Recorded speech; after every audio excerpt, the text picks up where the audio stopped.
Hello and welcome to Find Out Nation. I'm one of your hosts, Jamie, I'm one of your hosts, Nicole. and we are here to talk about what happens when a nation fucks around and starts finding out. I am in my Team USA soccer shirt. Yes. It's just a couple days before the 4th of July. So I figured, and as of us recording this, the US is still in contention for the World Yes. Cup. So I figured we better represent so that, Nicely done. we're trying here. Yes. Exactly.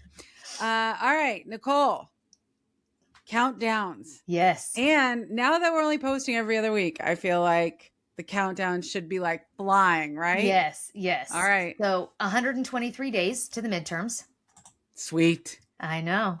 123 days feels like, that's like 4 months. It's so Literally. literally 4 months. Yeah. Yes, that feels real good to me. Yeah.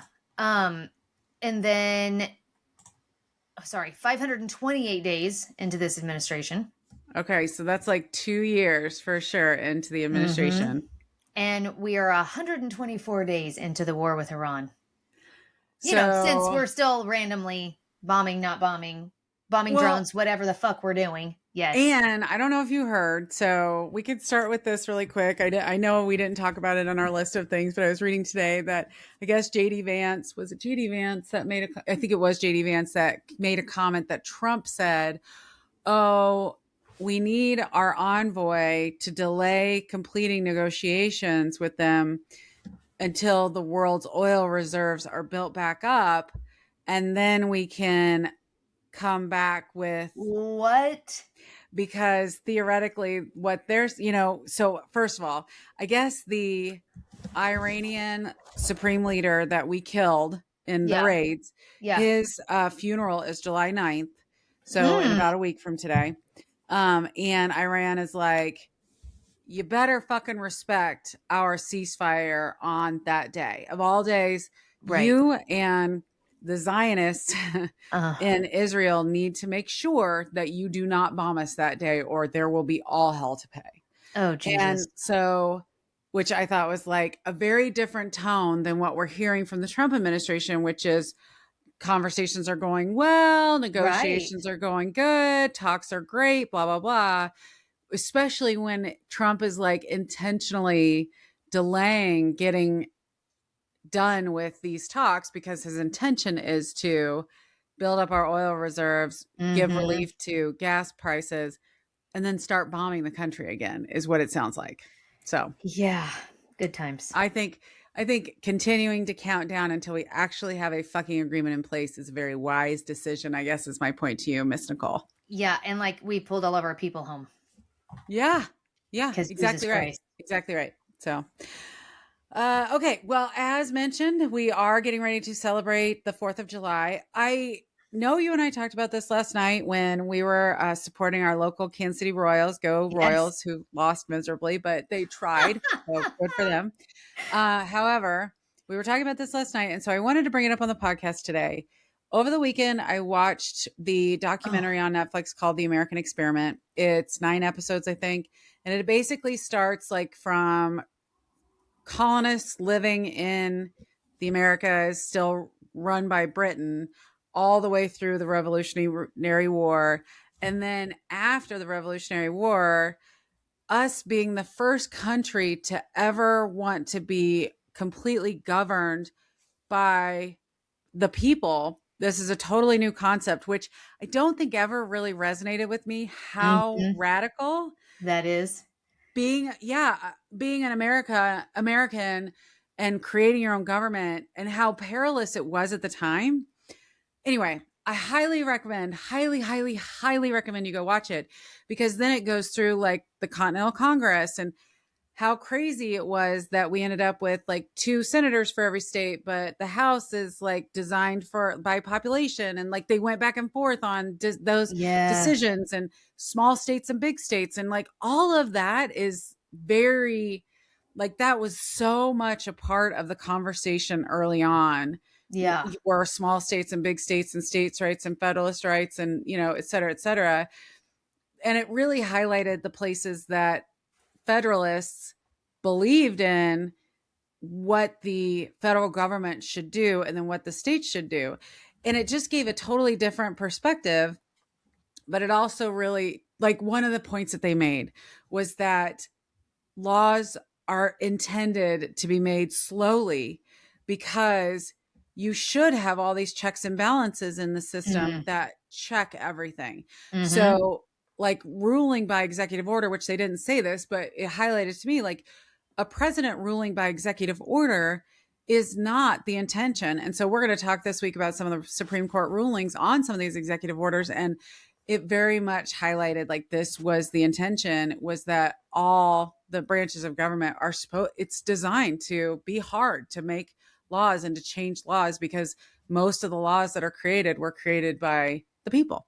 Yeah. So we looked it up and we have it. Yeah, we looked it up. We have it on our watch list. Good. It's so good. And it, like I said, and it's well done. Cause AJ's like, did you feel like my 15-year-old child, do you feel like it's biased? And I was like, no. What they did a really good job of was they brought in Mike Pence, they brought in Al Gore, they brought in Hillary Clinton, they brought in Paul Rand, they brought in, all people from both. They like Ted the dipshit from Texas was there. Like Ted Cruz was there. Like all these different politicians who on both sides of the aisle. But the thing that stood out to me the most was they were talking about how George Washington really wanted to ensure that what was sacred in our government was a peaceful transfer of power.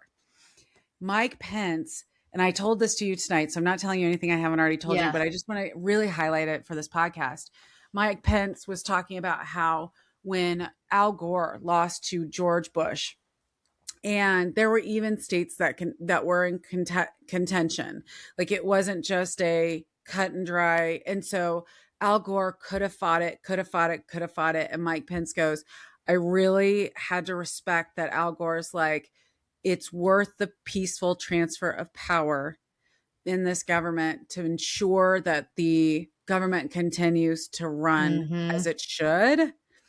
And he's like, and that was I couldn't stop thinking about that on January 6th. And like, it highlighted how the fundamental ideals that our founding fathers, and it was interesting, they kept calling it the founding generation. They're like, it was really, it really like understanding the foundation generation's ideas of what's important in this country should be driving our leaders to be servant leaders. And of course, like, it's hard to watch it today. I bet. Yeah, I bet it is. Because, the founding, what'd you say they called them? The founding generation? Definitely. Yes, the founding generation. Yeah, they never anticipated a narcissist megalomaniac. Well, they did, but they thought Congress will never let put the checks on them. Right. The legislative branch would never let the executive branch behave like they did. But the one thing that they did say over and over and over again, especially in the last episode, is that they never expected the two-party system to be people to be so ingratiated in the two-party system. It was really like George Washington hated the two parties. And because it was really Alexander Hamilton that like identified the Federalists. And then like Thomas Jefferson was like Democratic Republicans. And so that like George Washington saw the beginnings of these two parties and was like, oh shit, we haven't done anything to ensure that if one party gets in power, that they don't continue to do whatever they can to stay in power, which that is exactly what we're seeing today. What's happening now. Yeah. Right. So to your point, they absolutely were like, no kings, no kings, no kings. Yeah. But what they didn't think was like, no huge group of people that would have made it. Like, so I was reading an article today that said of the Democratic Socialists, like 29%. So they polled whatever, a group of people, 29% would absolutely vote for a Democratic Socialist. And like another 26% were undecided. But you and I have talked so many times about different laws that we are all on board for universal health care. All of us. Like we all can get behind that. You know what I'm saying? Like those are the types of things that those are the types of things that like, should not have a party line. If that wasn't tied to a party, yes, we could very easily just say, yep, let's all agree on this, vote on it, and be done with it. But because no, go ahead. Sorry, I didn't mean to cut you off. No, you know exactly what I'm going to say is that if it wasn't tied to a party, we could get that shit passed. Yes, but because it's tied to a party, it can't get passed. So entrenched. Well, and because when you ask somebody who says they're against universal health care and you ask them why, and their response is, I don't want my taxes to pay for that. And then you ask them, why don't you want your taxes to pay for that? Do you pay attention to what comes out of your paycheck? Do you pay attention to how much it costs when you go to the doctor and you get that bill? And then you have to pay the, 80% of that bill, if not 100%, depending on the type of plan you have, up to a certain dollar amount. Like, what do you mean? Well, like, to your then point, the argument falls apart. So to your point, most people do support some type of universal health care, no matter what. But for me, the people that don't are the ones that are like, oh, if you go to one of these other countries, the wait to go see a doctor is so long. Yes. Like, it's generally not like the taxes argument that I hear, because I'm probably like talking to people that are already paying a lot of taxes, and theirs is by far like, oh, it takes so long to see a specialist that we would get subpar care. And I'm like, okay, yeah, but when you and your doctor decide something, how long does it take an insurance company to approve it? Correct. Like, I know for me, when I was prescribed GLP-1s for weight loss, which, by the way, have been wildly successful for me, it took my first health insurance company said no. I switched health insurance companies and they won't do it until I take a 6-week course, which, don't get me wrong, it's not bad to take a 6-week course to learn more about it. But the reality is I'd already been taking GLP-1s for years at that point. Well, 2 years at that point. Yeah. So at what point, and this was like an introduction to GLP-1s. And I'm like, okay, my doctor should be able to decide that for me. I should be able to decide that for me. Yes. Those are the kinds of things that now our insurance companies get to make all those decisions. Anyway, I've gone down a rabbit hole. We're already 12 minutes in.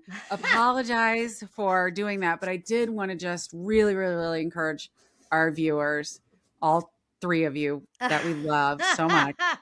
But for those viewers that are still watching, please, please, please go out and watch The American Experiment. It is exceptionally done. And I don't know if you know this, but there's a new movie about George Washington called Young Washington that's coming out, I think, tomorrow, July 3rd. Oh. And it looks really good. There's a round table that I think is on Netflix as well, or maybe it's on YouTube, that talks about the historical accuracy of George Washington.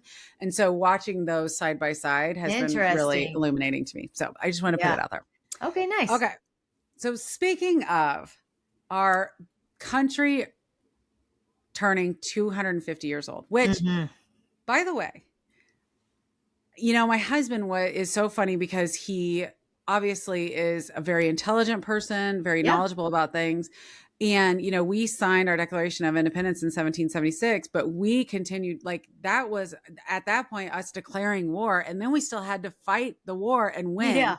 And that was another thing that was like, oh, you kind of forget that that's how that works. That's how you know what I'm saying? 100%. We say 1776 because that's when we declared our independence. But if you don't think about, we don't talk about the other shit. Yes. Right. Yes. If we had lost the war, it would have made no difference whatsoever that we did that. And again, it's one of the things that they really highlight is how, again, perilous it was, how it at any moment over the next 5 fucking years, it could have gone one of a dozen different ways. And if it had, we would still probably be beholden to England. So anyway, it's really interesting. Yeah. So it is, we're celebrating 250 years, of course, of the United States. The Freedom Fair has not gone well for Donald Trump. You could say it's been a freedom flop. It's been a freedom flop.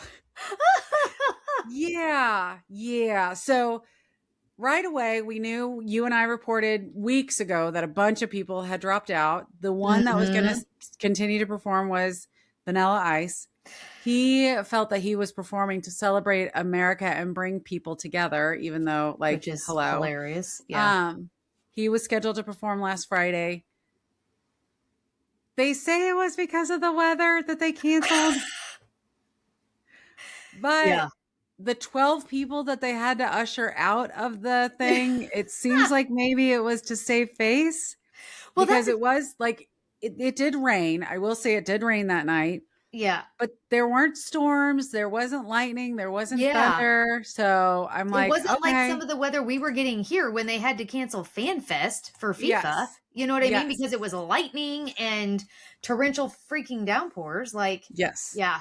It was not that. It was just rain, but okay. Since then, they've had one other outage because of rain. But it was like a 2-hour outage that they like shut things down.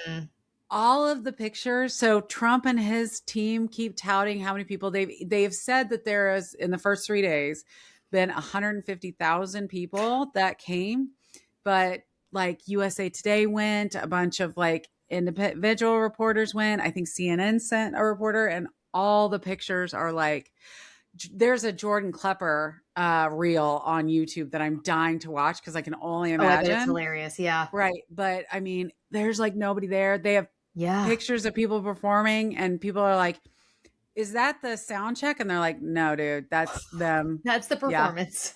That's the performance, and nobody's there. And then the stage has started falling apart. Did you hear saw this? that today. Yeah, that they were, like they were practicing or whatever for, I don't know if it's for tomorrow or for Saturday's stuff, but yeah, like chunks where I saw a video where like a chunk of something is like almost falls on the performers or whatever. Yeah, they're like, miraculously no one was injured, but yeah, it fell 2 stories down, landing behind a group of dancers.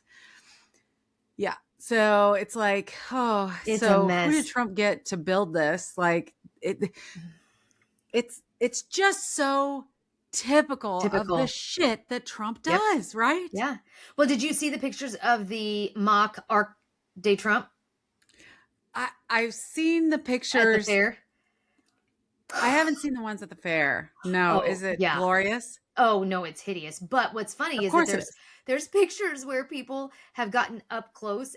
I don't know what it's made out of, but it looks like a bad wallpaper job. Like it's wavy in places, and it looks like, when you put if you put your sticker on your cup and you don't get it, when you get like a freaking crease in it. Yeah, that's what it looks like all over it. Oh, girl. All over it. It looks so bad. Yeah. Oh, God. Yeah. It's just, it's been a shit show. Well, go ahead. You and I talked about this when we went and visited Andrew Jackson's house in Nashville, that the house from far away looks fine. Yeah. But if you get up close to it, everything's a facade. Oh, so like remember the doors were concrete, but they were painted to look like wood. So from far away, they were fine, but you got up close, and because he did it as cheap as possible, but wanted it to look fancy. And like they were trying to emulate, what was it? The fancy murals of Parisian houses. And so they put up wallpaper. And like that was the kind of shit that Andrew Jackson did. Same shit that Donald Trump does is anyway. Yes. Did you hear about what his plans are for Saturday? No. What are his? So I've heard that it's so hot. Like, oh God. They're under, this huge heat advisory. Yeah. And that it's so hot that if they have the fireworks display as planned, that it could cause like weeks of air pollution problems in Washington, D.C. Yeah, I saw that tonight too. And so this is part of the bitch that people have, and legitimately so, because this is supposed to be about America. And of course, like everything, he has made it about him. And so they're like, this is not going to be a family event. So the reason he wants to get into the Guinness Book of World Records is what I have read. Okay. For 2 things. One, the longest with the most amount of fireworks display. So that's why they're not starting it until 11 p.m. I guess because maybe he thinks somebody's going to sneak one in after him. I don't fucking know. But I saw today that they are advising that if you're going to the fireworks display, you need to wear an N95 mask because of the particles in the air from shooting off that many fireworks for that. Because they're going to have to be shot off for 40 straight minutes, I think, to get into the Guinness Book of World Records. So that's why they're not starting it until like 11 p.m. Stop. Yes. So they're advising people to wear N95 masks. And then he also wants to give the longest speech ever given. in 107-degree weather. You know what I say to that? Do it. Do it. Maybe this will be the thing. Because there's been 3 in our country's history that have died on the 4th of July. Do Have it. there really? Uh-huh. Yeah. I looked it up earlier today because I thought I was going to share that piece of trivia, and then I forgot. I did not know that, but girl. Yeah. Can you imagine? Okay, ready? John Adams. Oh, okay. Thomas Jefferson. Yes. Who I share a birthday with. So John Adams, Thomas Jefferson, and James Monroe, the 2nd, the 3rd, and the 5th. Yep. Adams was 90, Jefferson was 83, James Monroe was 73. And Trump just turned 80. Yep. And only one president, Calvin Coolidge, was born on July 4th. Oh, that's nice. But yeah, so holy shit. Yeah, those are the plans for Saturday, girl. And like you said, we've been under a crazy heat warning since Monday, and it goes until Sunday. And now the Northeast is under it. And yeah, they're supposed to be actual temperatures, I think, of 107 on Saturday. So I heard the same thing, that they're even canceling Amtrak because it's too hot to run the trains. And so, yeah. Okay. With all those fireworks, you have the longest speech ever. Yeah, go right for it. You go right. How long does that speech have to be? Do you know? I don't. But they're saying that with the potential air pollution, if they're going to be doing those fireworks, that they're going to shut down air traffic, planes and that kind of shit, because of all the smoke that's going to be in the air and shit. Oh, because of all the pollution. Yeah. So yeah, he wants to give this, and then I think he's supposed to be going, because then something is also supposed to be happening in South Dakota at Mount Rushmore, where he wants his fucking ugly mug put up. And so there's supposed to be some kind of big fucking whoop-de-doo with his ass in South Dakota too. And I'm just oh my, which I'm sure he'll fly the Cutter plane there. Well, especially because he wants to be put on Mount Rushmore. I know. It's so sad. I feel it's laughable. It's also sad. There's a girl that I follow on Instagram that has started calling it the United States of embarrassment. Oh, yeah. And I'm yeah, it actually is. It's fucking ridiculous. And yet I can't, it's just so childish. Tell me that your parents didn't love you. It's so he is the epitome of, I didn't get enough love as a child. You know what I mean? For real. I just wasn't loved enough as a child. Clearly. And we kind of know that's the case, right? We know his dad thought he was a fuck up. Yeah. And so all he's ever done is try to please his dad, and then but he is a fuck up. I mean, the fact that he had to have the UFC fight on his birthday. Oh my God. On the lawn. Yeah. Which, by the way, you said they have arrested another person that was from there Missouri? too. Yeah. Yeah. Okay, and one of those people was from Kansas City, right? Yeah, two. So yeah, one of them. So the first guy that they arrested was from Kidder, which is 30 miles east of St. Joe. So 55 miles northeast of Kansas City. So it's a small town. So his name is Daniel Eskridge, 32. Because these were all super Proud Boy kinds, right? Ish, yes. But and the neighbors were saying that they saw the cops show up with battering rams and knocked his fucking door down. Yeah. He's got a huge cross out in his front yard. Oh no, he does not. Yep. And so one of the neighbors that talked to Channel 9 News, our local Channel 9 News, said, he's supposedly a religious guy, but then here come the cops with the battering ram. And then the guy goes, I don't know what God he's running with, clearly. And so yes, so the group reportedly planned to use drones to deploy explosives. Eskridge was allegedly part of conversations planning an attack, including encouraging the group to pitch in money to purchase drones and charges. He allegedly shared a photo showing tactical equipment and a photo allegedly shared, by Eskridge showed tactical equipment, and a federal search warrant on his residence resulted in the seizure of rifles, a shotgun, pistol, and other tactical gear. Didn't you say that one of them, their parents? Yes, it was the 19-year-old from Ohio. Yes. So there was originally 5 of them that were arrested. So Tyson Proper, 19 from Ohio, his mother's the one that called the cops. And then 2 from California, Daniel from KC and then 1 from Omaha. And they met on TikTok, and the group is called Vanguard of the Old. So the mom told the cops that her son had been interacting with a group online that was comprised of individuals who represented themselves as ex-military and that they shared some Christian-based ideology. They cited grievances about government corruption, the handling of the Epstein files, data centers taking up all the water in communities, and other government actions. The 19-year-old had posted pro-Hitler and anti-Semitic comments on social media. The charging document showed that one of the guys from California believes the government is run by an elite group of individuals who sacrifice and consume infants who are also deeply involved with Epstein and are now being protected by Trump. Well, in all fairness, there were Epstein files that referenced eating babies. Babies, yes. Like, as crazy as that fucking sounds. It's in the Epstein files, It's in the Epstein files. Yeah. This guy placed some of the responsibility for the corruption of government with Jewish people and blamed them and Israel for the current war with Iran. So then there was another guy from St. Joe that was arrested. His name's Jordan Rinker, and he was charged with conspiracy to commit murder. He was allegedly communicating through encrypted messaging. They were using what's the fucking app that Hegseth? Signal chat. That's what they were using. Signal. Was Signal. I'm like, Snapchat? Oh, yeah. Yeah, Signal. no, Signal, yeah.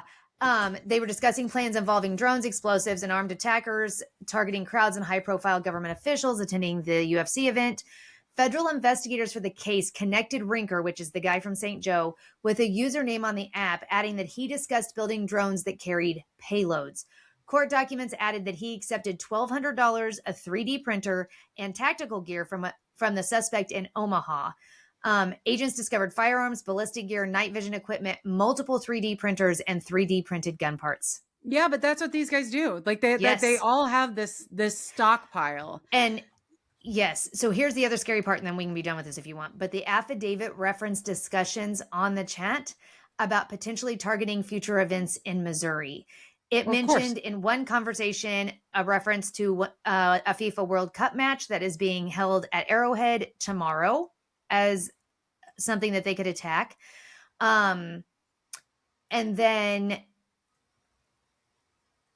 what's this? And then it says, I know that there's a FIFA World Cup match scheduled to occur on July 3rd in Kansas City. Accordingly, I believe that Rinker is sharing Alvarez's idea to target the FIFA World Cup match on July 3rd. So, yeah. The scary thing about this is this is not the only group. Like, this is not the only group. You know what I'm saying? Not at all. But what's interesting is that they are, I mean, which we've talked about this on the podcast, them being so upset about the non-handling of the Epstein files. Oh, yeah. Because see, what Trump's not used to and what MAGA world, what he's not used to from MAGA world and the fringe part of MAGA world is that they're turning on him. Yeah. He's not used to that. Steve Bannon said today or yesterday that, if Republicans are going to win the midterms, it means that they're going to have the low knowledge, low propensity voters come out in presidential numbers in order to get them to keep majority. And I don't want to say that that's not true because anything could happen. And I have firmly believed that we were going to win elections that we've lost. Mm-hmm. But the reality is they know that it's coming down to the people that don't fucking know what they're talking about. Right. It's the lowest of the low knowledge. Anyway. Yeah. So we've got that. And then briefly, I know there was the report filed about the Freedom 250 by the Democrats, a group of House Democrats, where they're claiming that Trump defrauded people by using the Freedom 250 for fundraising over the actual bipartisan, which is, I think, America 250. Yeah. And raising funds that way, which we'll see if anything comes of that. The report definitely was oh yeah, Trump's defrauding the American public. Yeah. But with that said, I get the impression that it wasn't a very successful fundraising effort. And so I don't know that a lot will come from that. Yeah, it'll be interesting because the one part that I saw that I was like, ooh, this could be super interesting is because it says that it's a web of alleged corruption, wire fraud, and pay-to-play schemes orchestrated through a shadow corporation embedded within the National Park Foundation. So I'm like, wire fraud is nothing to fuck with. Are you actually, what I mean? Anytime you defraud someone through an electronic communication, it's considered a wire fraud. And so so we'll see what happens. Yeah. But wire fraud is what that Real Housewife of Salt Lake. Salt Lake went down for. Yeah. So wouldn't Yeah. surprise me. Yeah. Okay, the other thing. So guess what cocktail I'm having at, or I should say my bestie is making for us at our 4th of July event. I don't know. What? It's called the Reflecting Pool. Oh, shit. And it is. Oh my God. I freaking love this. Oh my God. I love it so much. It is rum. Okay. And pineapple juice. Yes. Sounds delicious. With a blue fruit roll up at the bottom that breaks down over time and turns the water algae green. Oh. So it ends up being algae green with little pieces of blue floating in it. If I don't get multiple pictures, I'm going to be livid with your ass. I want a picture at the beginning. I want a picture halfway through the melting. I want a picture of like you trying to pick it out of the water. Like you're, like as you're over here destroying the, the reflecting pool. This is this is genius. Fucking genius. Yes. I love it. The reflecting pool. So we did find out that a grand jury indicted former Olympian canoe racer David Hearn on felony charges for vandalism of the Lincoln Memorial Reflecting Pool. Of course, he says that he walked by, he saw that it was already broken up. The man owns a company that basically does marine varnishes. Like that's his job. Oh, okay. Yeah. And so he wanted to feel what it felt like. So he put his hand in, he felt around and he's like, it felt rubbery. So he's like, this can't be right. Oh God. And they like immediately arrested him, detained him for 5 hours. Which is insane. The District of Columbia U.S. Attorney Pirro said that he violently and forcefully caused damages of around $1,000. So he's being tried as a felon.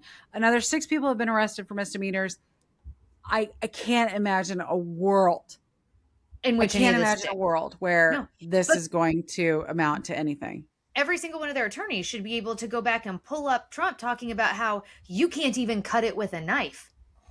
Can't vandalize it. It's vandalizing proof. Yes. Like you can't. Vandalization proof. Yes. Yeah. Can't do it. Not only that, but obviously like you have people that witness that this shit is peeling off. Yeah. It's obvious how it happened. Like we all know how it happened.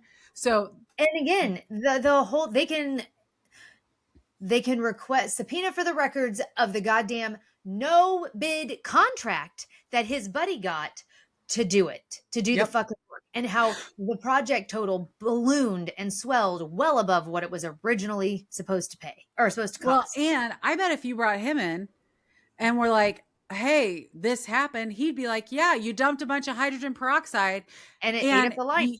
And it tore up the lining. Like, I almost believe that the prosecution could bring in the pool guy as a witness.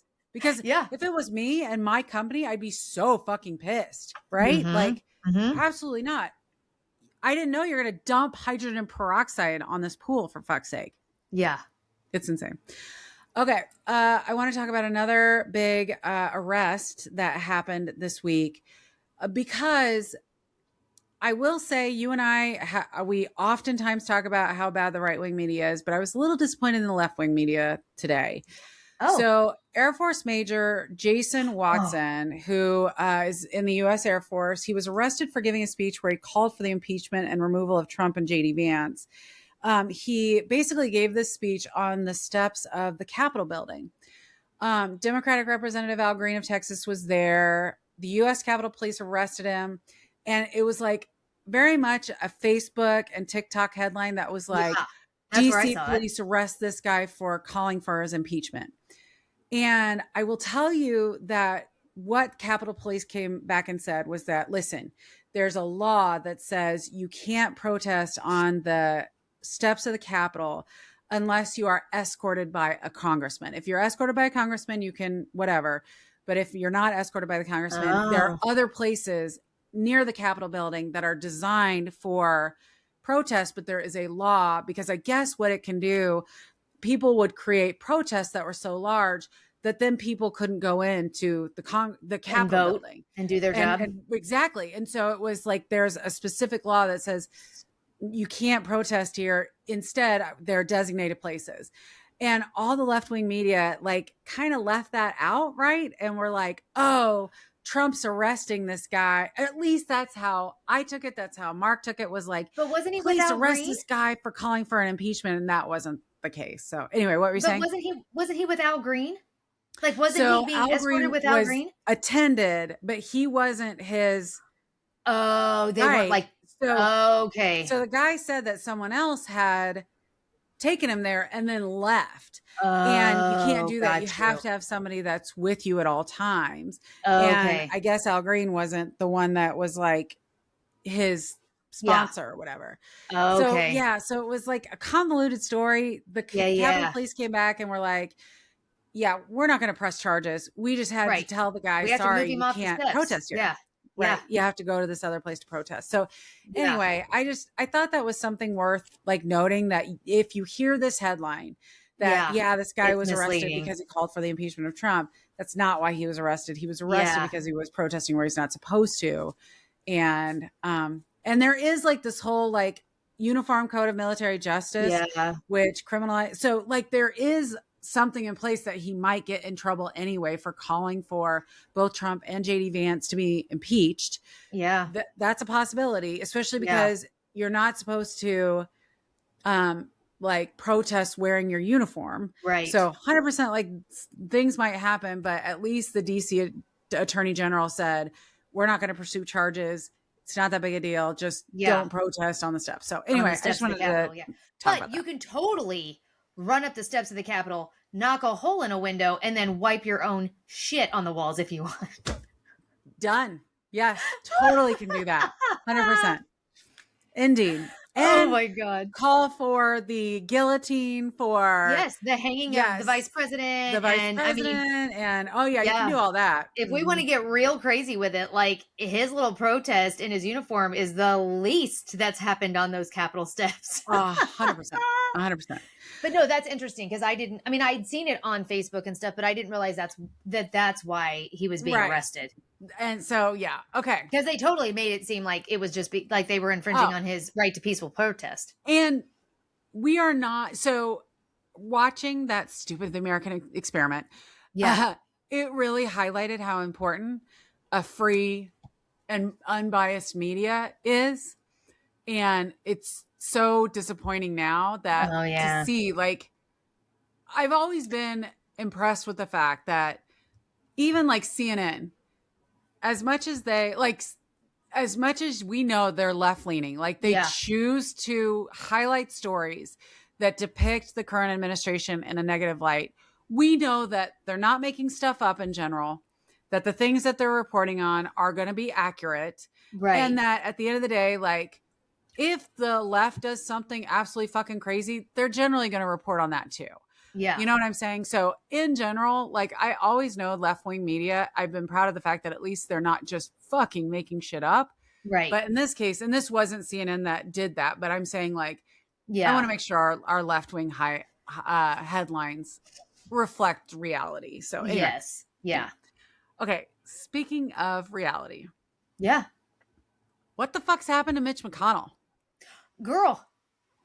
Like he is MIA. I've had two people send me the meme that is the reason why we're in such an excessive heat wave is because the gates of hell have opened up to accept Mitch McConnell. Oh, that's hilarious. I've had two different people send me that meme, one being my husband. Like the man's MIA. So he was hospitalized on June 14th. Rumors are that he had a heart attack. Mm-hmm. I guess EMS services, emergency medical services busted into his home and he was unconscious, which isn't he married? I thought so. I don't know. I thought so too, but maybe not. At this point, he's like, "Oh, I'm healthy. I'm not voting on Capitol Hill, but me and my team are still tending to matters of the Senate and to Kentucky and everything." Which is fine. Bullshit. Like people your constituents right now have no representation. Yes. Oh yeah, he's been married to the same woman since 1993. So, like, if you're married, where's your wife? That I don't know. I don't, they're being so cagey about giving details. I know that. And that's what has me like, again, I've said before, I hate that this administration has made me such a conspiracy theorist, but I'm like, he's fucking dead. Cause I saw this conspiracy theorist online that was like, the reason that they haven't announced his death is because they don't want to give, oh my God, I just forgot the governor of Kentucky's name. Anyway, the governor of Kentucky? Yeah, he's a Democrat. That they don't want to give him. Google it. Yeah, that they don't want to give Andy Bashir. They don't want to give him the ability to name an interim like successor because, of course, he's probably going to name a Democrat to be in McConnell's place. And I wonder how. Yeah, and I wonder when does it close? Like. Because Mitch McConnell's seat's not up this year, right? No.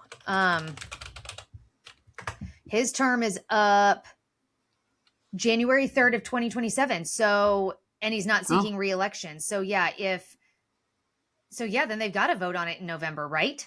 Yeah. Yeah.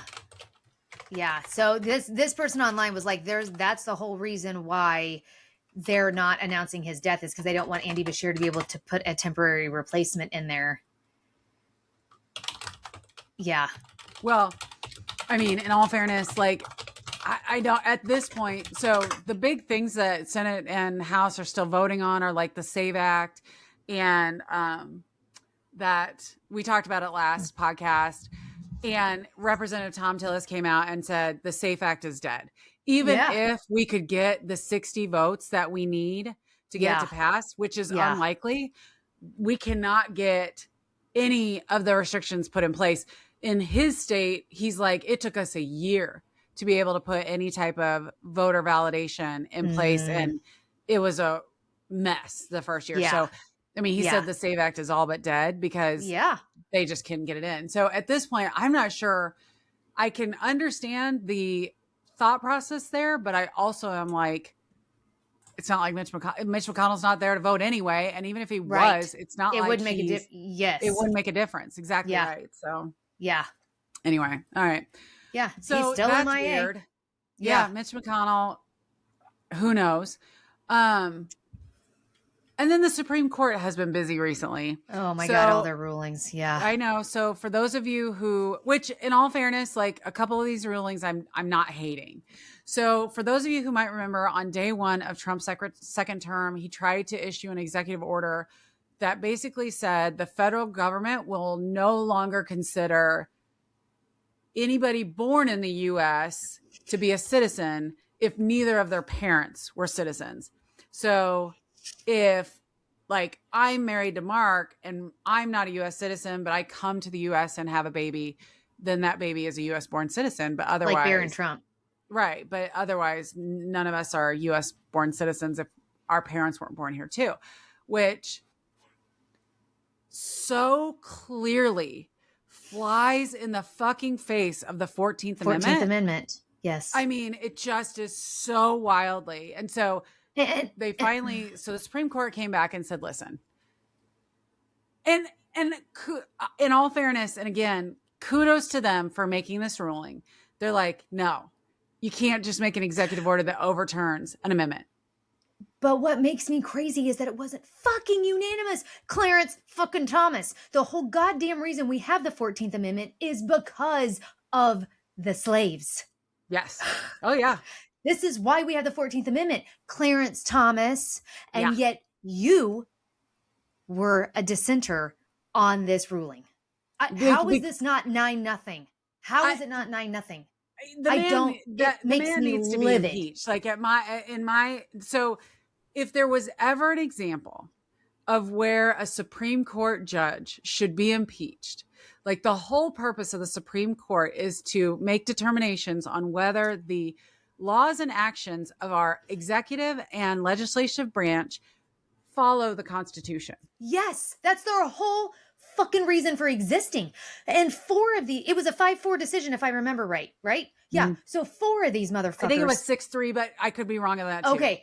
So like, how was this not 9-0? I will never understand it. I won't understand it. I don't either because it's just so I mean, it's so against what is. So one of the things that this show talked about was how some of the things that they talk about, like being a president and term limits and shit like that, is not real clear in the Constitution. Right. But that some things are so crystal clear. Yes. Like some things are so crystal clear. That the fact is like, and so Brent Kavanaugh was the one that like wrote up his recommendation, and he point blank said, listen, you can't just write an executive order that overturns an amendment. Get your Congress to change the amendment. Like that's what you're designed to do. And then get the states to ratify it. Follow and the fucking process. And you're never going to be able to get that done. Exactly. Go through due process and do it the right way. Which now, and Trump like jumped all over. And of course, Fox News is like, oh, the hero of the Supreme Court gave us a way to get birthright citizenship changed. If you know anything about government, that's the fucking process. That's how you actually like it. There's a whole fucking song. Watch an episode of Schoolhouse fucking Rock. I have Schoolhouse Rock on DVD. If there's anyone that's confused, I can let you borrow it. Yes. Like, I don't. This is what's so interesting to me about Republicans sometimes is that they are just continually amazed at the basicness of how things get done in our government. And how it's supposed to work. If you just read the instruction manual and follow the rules, that's how it's supposed to work. Yes. Come on. Yes. Yeah. Okay. So there was that. And then the Supreme Court also rejected Trump's appeal to throw out the E. Jean Carroll rape case review that Trump asked them to do, where Trump was found civilly liable for rape. Yes. Let's just say it again for the people in the back, where Trump was found by a grand jury to be liable for rape. Yes. Anyway, I just wanted to say that as many times as I possibly could. So anyway, all 9 jurors did decide to throw that out.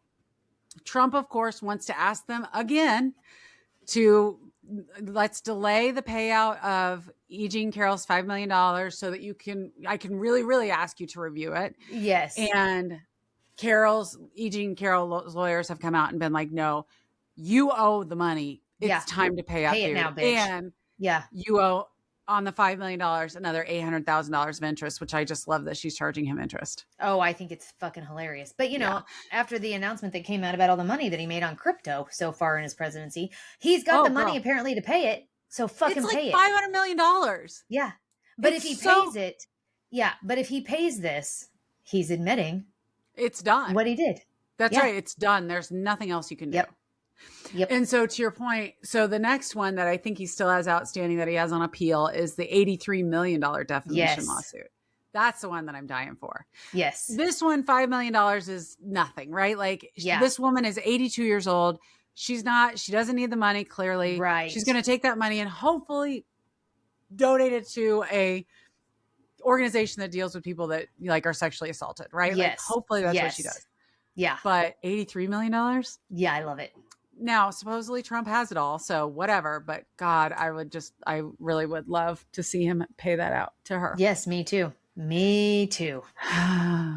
Yeah. Okay. Let's move on. Okay. Because you took one for the team and watched 18 minutes of JD Vance reading. Yes, Tell I did. us your tale, Nicole. So I was unaware. So first of all, this hurts my heart because I am a huge reader and I volunteer with Lead to Read here in Kansas City every school year. I say every school year. I did it for the first time this past school year. Like, let's not overinflate. Yeah, but you plan on doing it next school year. So it's every school year, girl. Yes, I'd already signed up to do it again next school year. So I had no idea that Usha Vance's thing, I don't even know what word I'm looking for, is Story Time with the Second Lady on YouTube. I had no idea that was her initiative. That's the word I'm looking for. So until I started seeing the clips of JD Vance being her special reader, I had to find it on YouTube because I'm like, I got to watch all of this because these clips that I'm seeing on Instagram are fucking so cringe inducing. So it was as cringy as anything as it could have been. Oh, girl. Like, they start talking. There is more chemistry between Trump and a fucking Big Mac than there is between those two people. How the fuck she got pregnant a fourth time? In all fairness, a Big Mac is like his true love. Well, that's true. Maybe Usha is not his. Well, no, she's not, because we know that America's Widow, Erica Kirk, is his true love. Indeed. That's I'm watching this crazy ass show on Netflix right now called Something Bad Is Going to Happen. And it's like all about soulmates and whatever. We know JD Vance and his wife are not soulmates. Like, girl, that's not a thing. No chemistry between them at all. I mean, you've seen the video, right? Where he pats her knee. Have you seen that video? Okay. Yeah. It's the whole 18 minutes is so cringy. Like, they start out talking about their kids, and he literally says, so he's talking about how their 8 and their 6-year-old like to read alone now, but their 4-year-old daughter wants him to still read to her all the time. Normally 2 to 3 books in the morning and some in the evening. And I'm like, I don't know. Are you the first vice president ever that doesn't have anything to do, that you got time to sit? Okay. I mean, is it because Trump is like in the bathroom tweeting, and so you have an extra 30 minutes every couple of hours for Papa to take a shit? Like, what the fuck? And so this really got me, because he said that he doesn't want to read the same book multiple times, but she brings him her favorite book to be reread over and over again, and he doesn't like that.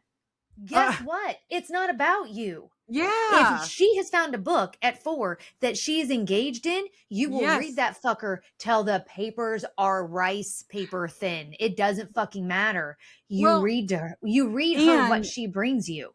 So you're a reader and I'm a reader. Yeah.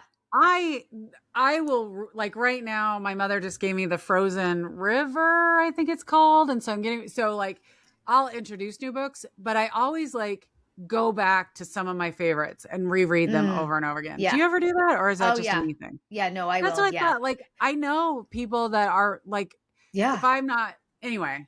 Yes. Okay. Thanks, JD Vance. He tells her, she starts saying about, talking about him reading books, whatever, to their kids. And he says that he likes that Usha teaches their kids to read, but he's bummed out because that means that he can't read to them. Oh. This is what kills me. He desperately wanted another baby because he is sick of his kids growing up and was not ready to be out of the baby phase. Girl, I had to pause it and rewind so I could get that fucking direct quote out of that goddamn video, because I thought I heard it wrong the first time. Never more true words could not have been spoken by a white man who has never had to carry a child. And the inherent, or done anything after that child has been born. Like, read obviously. Except read a fucking book. Except read a book. And girl. And I doubt, like, am I supposed to believe he's really reading that much? You honestly think, like, no. Here's what I could see.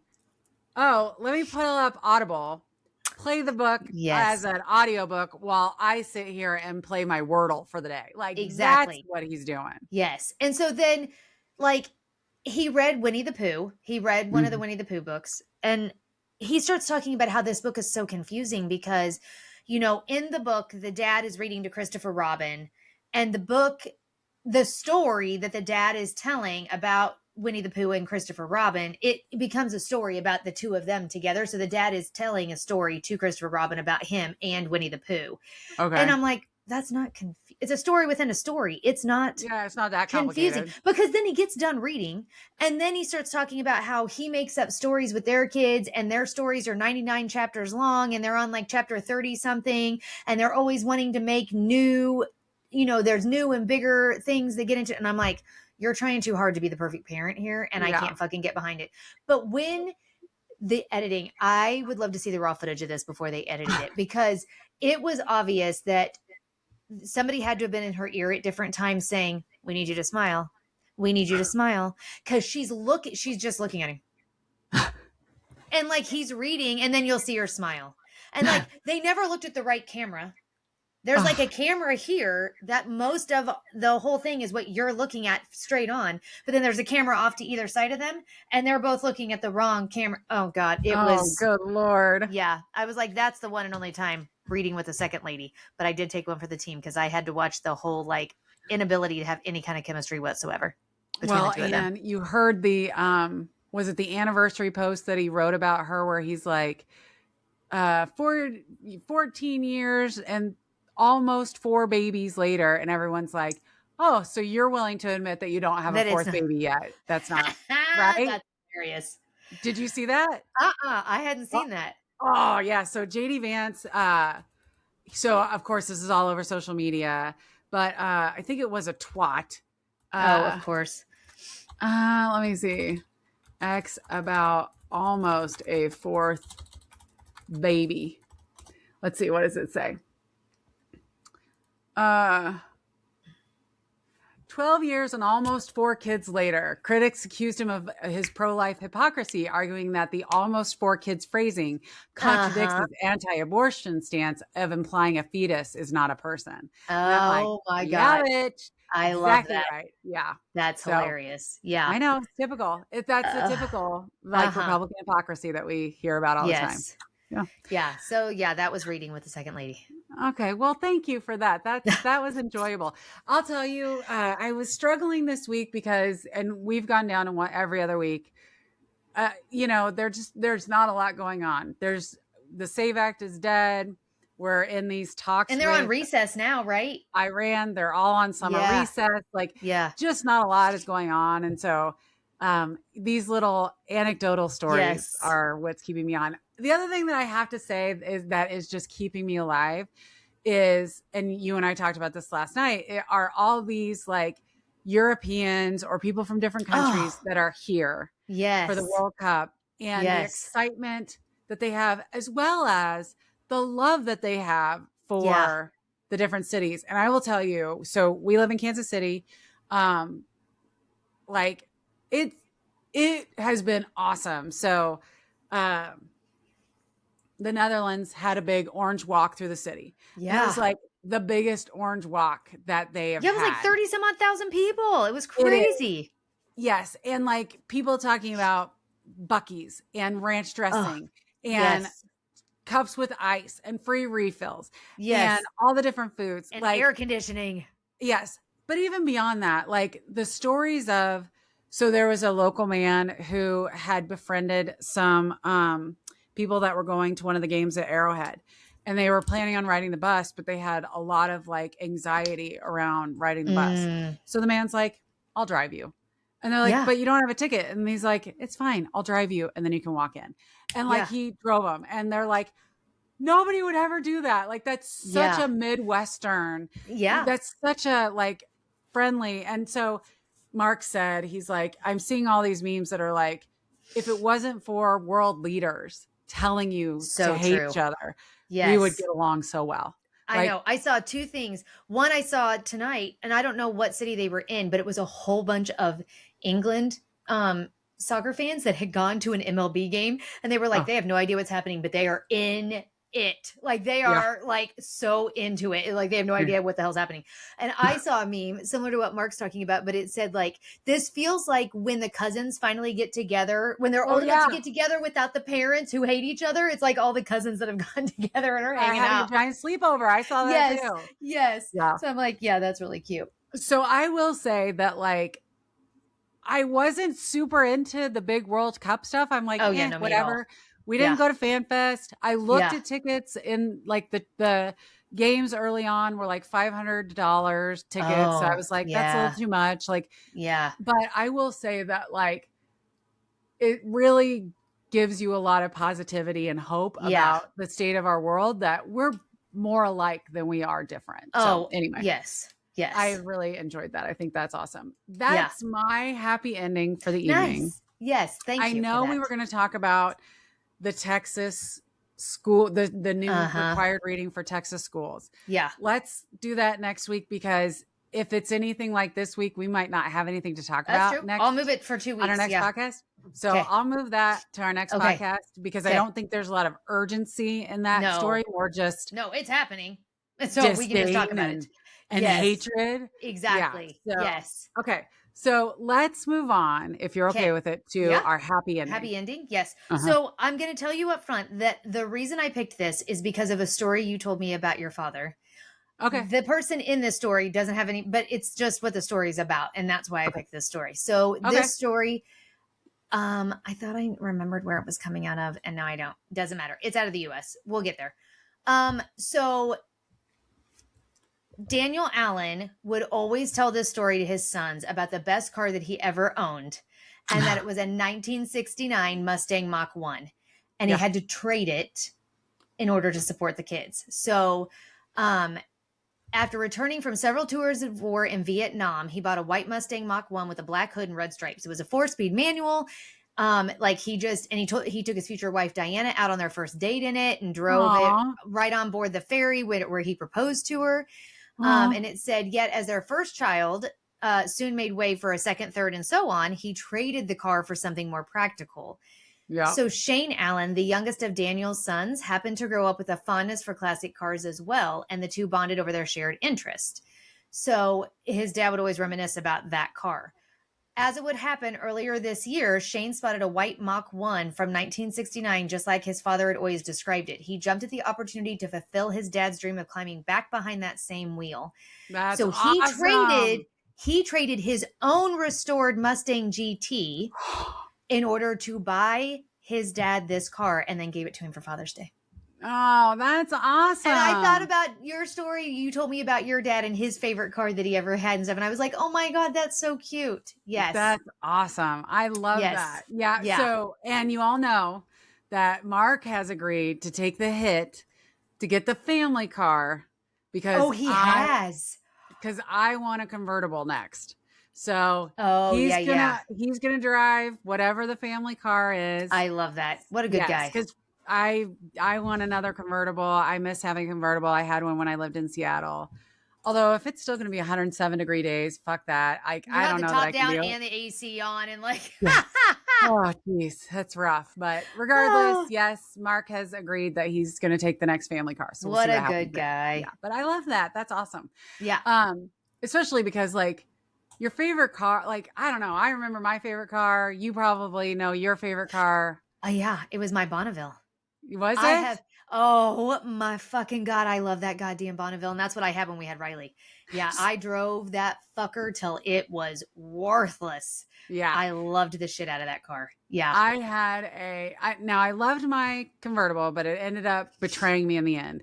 My very favorite car I ever drove was my Mitsubishi Eclipse. It was a 94 silver Mitsubishi Eclipse. Girl. And I mean, I looked so sexy in that car. I bet you did. I bet you did. And I remember I took it over to my BFF's house. Yeah. And her nephew came out and sat in it. And he goes, "This looks like a cockpit." And I was like, yeah. That's hilarious. I thought I was such hot shit. Oh, I bet you did. I don't remember what year. I want to say my Bonneville was a 99. I don't remember what year it was, but it was a fucking tank. I loved that fucker. And it was like a deep maroon. In certain lights, almost looked purple. Oh my God, I loved it. It was a huge fucking car. Yeah. Oh, when you love a car, man. You love a freaking car. I'd drive another Bonneville. If we could find one, I would drive another one today. Oh. Yeah. I fucking So now the Mitsubishi has like, I think they brought back the Eclipse, but it's like they did it as like a crossover vehicle. Which it's not bad, but the hatchback was just badass. I put a moonroof in it that leaked after a while, and I drove that thing to Seattle, and I just love that car. That's like I always wanted. I wanted a Honda Del Sol so bad. Me too. Those were so cute. Yes, they were so cute. Yeah, those are cute. But no, I love mine anyway. All right. Well, we've been doing it long enough. Hope you guys have enjoyed this little jaunt down memory lane. Yes. With that said, we won't be back for another 2 weeks. So, and I have to say though, if Donald Trump dies on the 4th of July, we should have a special episode just we'll be back on Sunday. Yes, celebrate that. Indeed. But otherwise, like we will be back in 2 weeks. Hopefully you guys are all enjoying your summer.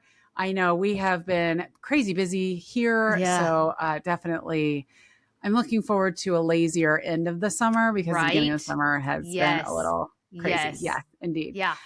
With that said, I hope you guys all beat the heat, try and stay indoors, stay hydrated. Do not go outside unless you have to.